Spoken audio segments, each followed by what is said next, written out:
जैसा कि मैं आपको एक्सरसाइज 3A के क्वेश्चन नंबर 3 तक कंप्लीट करा चुका हूँ। चलिए आज क्वेश्चन नंबर 4 से स्टार्ट करते हैं। क्वेश्चन नंबर 4 में दिया गया है 100 सेंटीमीटर त्रिज्या वाले वृत्त में 22 सेंटीमीटर लंबी चाप वृत्त के केंद्र पर कितने डिग्री का कोण बनाएगी। तो यहाँ पर 100 सेंटीमीटर त्रिज्या हल करते हैं तो r बराबर त्रिज्या को डिफाइन करते हैं तो r कितनी दी गई है 100 मीटर दी गई है। वृत्त में 22 सेंटीमीटर लंबी चाप वृत्त के केंद्र पर, तो लंबी यानी L कितना दिया गया है 22 सेंटीमीटर दिए गए थे, तो 22 सेंटीमीटर कितनी डिग्री का कोण बनाती है। तो देखो एक फॉर्मूला होता है थीटा, यदि कोण हमें निकालना है तो L अपॉन R ये फॉर्मूला होता है। तो थीटा L हमें 22 दी गई है और ये हमें 100 सेंटीमीटर दी गई है। अब हम इसे थोड़ा यहाँ पर राइट करते हैं, कट करेंगे तो 11 अपॉन 50 ये आएगा कि नहीं आएगा, आएगा कि नहीं आएगा 11 अपॉन 50। अब ये थीटा हमारा कितना आया 11/50। अब इसे हम रेडियन में चेंज करते हैं, तो रेडियन में चेंज करने के लिए क्या होता है कि हम 180/पाई से गुणा करते हैं, ठीक है। और पाई की यहाँ पर वैल्यू रख लेते हैं कितनी, क्योंकि अभी हमने करके बताया है। तो 22/7, 7 कहाँ हो जाएगा ऊपर पहुंच जाएगा, 22/7 होगा, 7 का ऊपर गुणा हो जाएगा। 0 से ये हमारा 0 कैंसिल होगा, 11 दूनी 22 2 18। तो थीटा कितना आया 963/5। अब इसे हम क्या करेंगे डिग्री में चेंज करेंगे, तो 5 का भाग हम जब इसमें देंगे 5 एकम 5, 5 दूनी 10, 3/5 ये हमारा डिग्री में कन्वर्ट हो गया। अब 3/5 को हम क्या करेंगे मिनट में चेंज करेंगे, तो क्या करेंगे 60 का गुणा करेंगे तो 36 18 180/5 आएगा। 5 का भाग 180 में देंगे तो कितना आएगा 36 मिनट आएगा। ठीक है, आई होप आपको समझ में ये आया होगा किस प्रकार, क्योंकि ये हम सब कन्वर्ट करना बता चुके हैं आपको।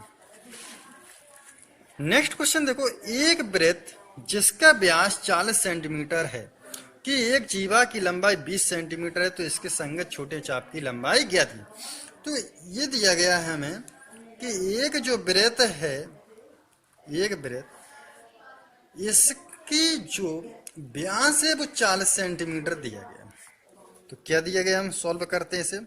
व्यास जो है हमें 40 सेंटीमीटर दिया गया, तो त्रिज्या कितनी आएगी हमारी, त्रिज्या निकालेंगे तो 20 सेंटीमीटर होगी, व्यास की आधी होती है तो 20 सेंटीमीटर होगी। तो देखो यहाँ पर अब कह रहा है कि एक जीवा की लंबाई, तो लंबाई जो है जीवा की लंबाई वो भी हमें 20 सेंटीमीटर दी गई है, ये मान के चलो 20 सेंटीमीटर दी गई है हमें 20 सेंटीमीटर।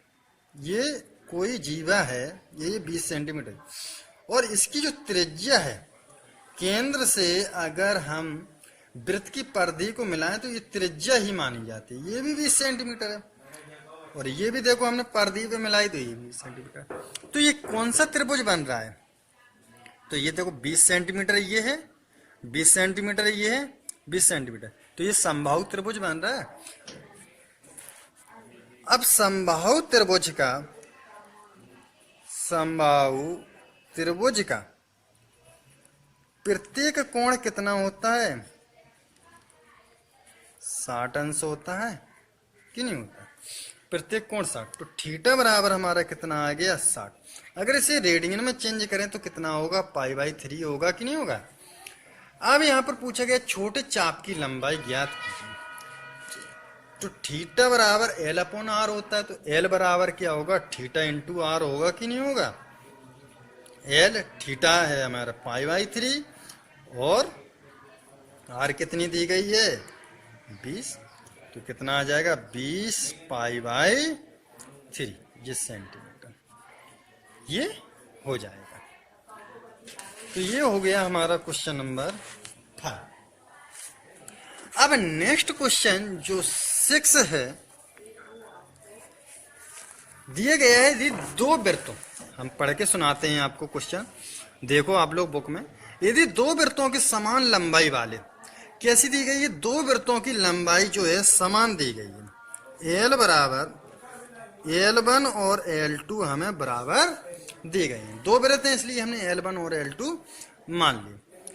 अपने केंद्रों पर क्रमशः 60 अंश, थीटा बराबर जो है 60 अंश बना रहा है, तो 60 अंश को हम पाई/3 कहते हैं, थीटा 1 मान लिया, और थीटा 2 जो है 75 डिग्री, थीटा 2 जो है 75 डिग्री दिया गया है। इसे हम पाई में चेंज करेंगे, देखो पाई/180, यही से ही तो करते हैं, 5 से कट कर दो, 5 एकम 5 पचम 25, और ये होगा 36, तो कितना होगा हमारा, 3 से और कट हो जाए, 3 5 15 और 12, तो आएगा 5 पाई/12। तो थीटा 2 जो है हमारा 5 पाई/12 आ जाएगा, ठीक है, क्योंकि 75 अंश दिया था, ये 5 पाई/12 आ गया। अब तो उनकी त्रिज्याओं का अनुपात ज्ञात करो, तो हमें निकालना है R1 अनुपात R2, ये निकालना है, R1 अनुपात R2 निकालना है। तो R1 से अगर हम फॉर्मूला देखें तो क्या होता, L/थीटा होगा कि नहीं होगा, L, यहाँ पर देखो फॉर्मूला होता है थीटा बराबर L/R, R को यहाँ पहुंचा देंगे तो थीटा को यहाँ, तो L/थीटा हो जाएगा। यानी कि इनको कैसे लिखेंगे, L1/θ1 अनुपात L2 थीटा 2, इसी प्रकार लिखेंगे। L1 जो है हमारा, या इसे इस प्रकार और हम कर सकते हैं, अगर R1/R2 करें तो L1/θ1 मल्टीप्लाई, क्योंकि नीचे आएगा तो क्या हो जाएगा, यहां पर लिख देते हैं थीटा 2 नहीं L2 अपॉन में ये आएंगे L2/θ 2 हो जाएगा, ठीक है। इसका मल्टीप्लाई यहां होगा और इसका मल्टीप्लाई यहाँ, तो क्या हो जाएगा, R1/R2 equal L1/θ1 into theta 2/L2, ये होगा। अब हम इनकी वैल्यू रख देते हैं। L1 जो है हमारा, L1 और L2 हमारे बराबर हैं, तो L1 की जगह पे हम L1 रखते हैं और L2 की जगह पे हम L1 रखते हैं, क्योंकि दोनों बराबर हैं इसलिए हम रखें। और थीटा 1 की जो है वैल्यू पाई/3 है, मल्टीप्लाई थीटा 2 की वैल्यू हमारी 5 पाई/12 L2, तो L1 करते हैं, L2 की जगह L1, L1 से L1 कैंसिल, क्योंकि ये बराबर हैं इसलिए ये कैंसिल हो जाएंगे। 3 को ऊपर पहुंचा तो 3/पाई मल्टीप्लाई 5 पाई/12, पाई से पाई कैंसिल हो जाएगा कि नहीं हो जाएगा, हो जाएगा। 3 चुको 12, तो कितना बचा हमारा, 5/4 बचा, R1/R2, तो इसे इस प्रकार लिख सकते हैं, R1/R2 5:4। यही तो पूछा गया था कि इनका अनुपात क्या होगा, त्रिज्याओं का अनुपात, तो इस प्रकार हो जाएगा। आई होप आप लोगों को ये समझ में आया होगा।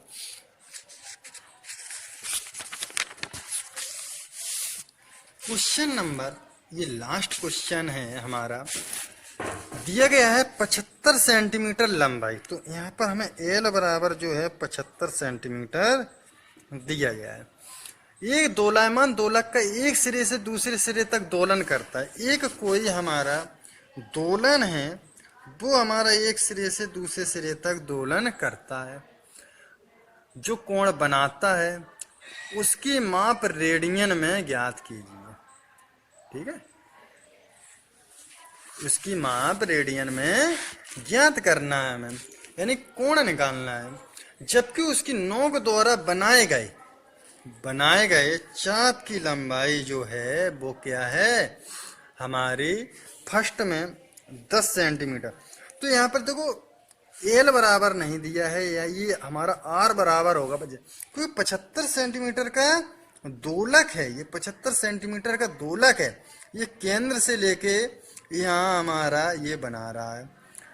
तो कोई भी हमारा वृत्त पे जब ये होता है तो ये हमारी आर कहलाती है, और ये लंबाई में जो है बन रहा है लंबाई, ये एल होगी 10 सेंटीमीटर। नोक द्वारा बनाए गए चाप की लंबाई दी गई है हमें एल, तो ये आर बराबर 75 सेंटीमीटर होगा। तो हमें थीटा निकालना है, थीटा बराबर क्या होगा एल अपॉन आर। थीटा बराबर एल कितनी दी गई है 10 और आर दी गई है 75। इसे कट कर तो 5 दूनी 10, 5 एकम 5, 5 25। तो थीटा बराबर कितना आया 2/15, क्योंकि ये रेडियन में ही पूछा गया था तो इसलिए ये रेडियन होगा। ठीक है, आई होप आप लोगों को समझ में आया। इसी प्रकार आप नेक्स्ट पार्ट कर सकते हैं। धन्यवाद।